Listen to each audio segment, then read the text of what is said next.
একজন সাধারণ মানুষ ছেঁড়া ফাটা জামাকাপড় গায়ে ঢুকে পড়ল শহরের সবচেয়ে দামি গাড়ির শোরুমে। সে চারপাশে তাকিয়ে গাড়িগুলো দেখছিল, ভাবছিল কোনটা নেওয়া যায়। কিন্তু শোরুমের কর্মচারীরা তার দিকে তাচ্ছিলের চোখে তাকাচ্ছিল।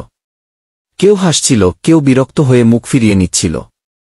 একজন কর্মচারী এগিয়ে এসে বলল, এই ভাই, বাইরে যান।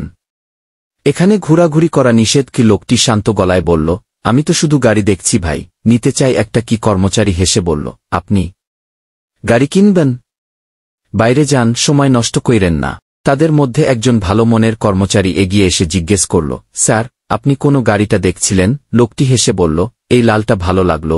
কিন্তু তার কথা শেষ হবার আগেই অন্য কর্মচারীরা মিলে তাকে টেনে বাইরে বের করে দিল। সবাই তাকে তুচ্ছ ভেবে সরিয়ে দিল, কারণ তার গায়ে দামি পোশাক ছিল না। কয়েক ঘন্টা পর বিকেলের দিকে সেই একই লোক আবার শোরুমে ফিরে এল। কিন্তু এবার একা নয়, সাথে দুজন কোটটাই পরা মানুষ। শোরুমের কর্মচারীরা অবাক হয়ে তাকিয়ে রইল। কেউ ফিসফিস করে বলল, আরে, এই লোকটা আবার এসেছে। তখন পাশে থাকা কোটটাই পরা এক ব্যক্তি বলল, পরিচয় করিয়ে দিচ্ছি, উনি এই শোরুমের নতুন মালিক। পুরো শোরুম নিস্তব্ধ হয়ে গেল। কিছুক্ষণ আগে যাকে সবাই অবহেলা করেছিল, সেই এখন তাদের মালিক।